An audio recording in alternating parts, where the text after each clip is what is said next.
Bienvenidos a esta serie de programas de la lección de escuela sabática del segundo trimestre. Este programa está dirigido a usted de parte de la Facultad de Teología de la Universidad Peruana Unión. Durante este trimestre estudiaremos los libros de Primera y Segunda de Pedro, titulado Apacienta mis ovejas, un libro que ha impactado a la comunidad de aquel entonces y ahora. Se recuerda que aquel 19 de julio del año 64, durante 3 días a partir de aquella fecha, comenzó a incendiarse Roma. Era tanto el impacto que Nerón, que era el emperador del Imperio Romano, había producido eso para crear una excusa de perseguir a los judíos y a los cristianos. Claro, la idea era que solamente él pueda ser denominado como el Dios de dioses y que el Imperio Romano es el único que podía gobernar. Este era el contexto en el cual escribió Pedro. Pedro estaba interesado en los miembros de iglesia, estaba interesado en las personas que estaban en sufrimiento y persecución. Aquel Pedro que había sido el discípulo de Jesús, ahora estaba llevando un mensaje de amor.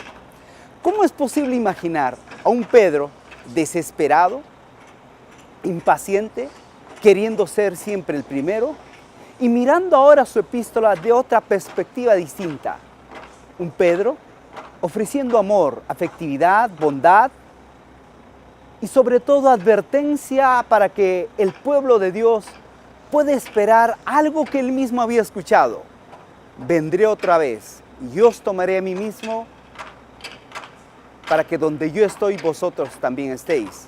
Una expresión de Jesús, donde Él fue testigo de ello. Pareciera que Jesús estaba por venir.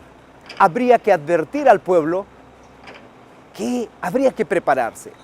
Y es ese Pedro que comienza a advertir a la iglesia una preparación. Entonces, esta carta universal, como es denominado, llega a impactar universalmente.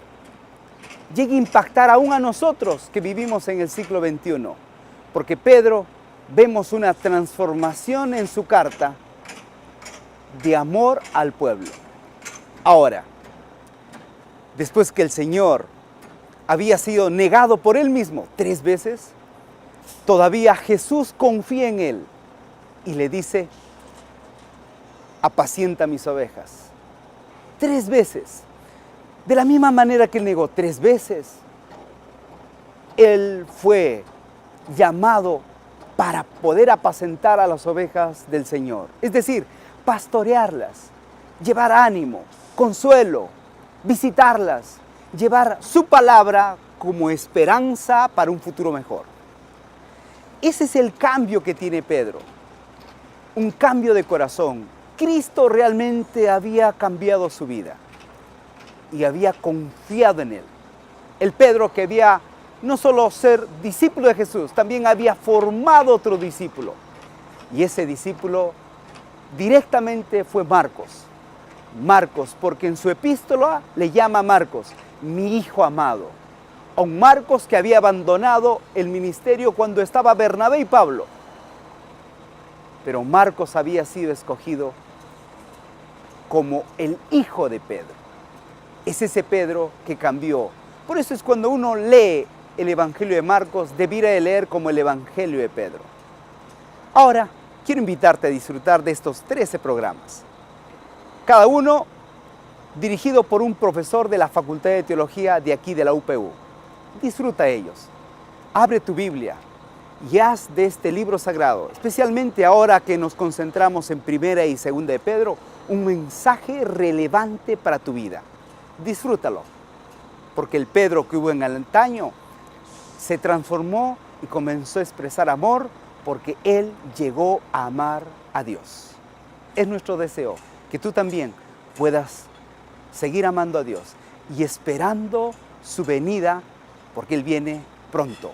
Cristo viene pronto, prepárate.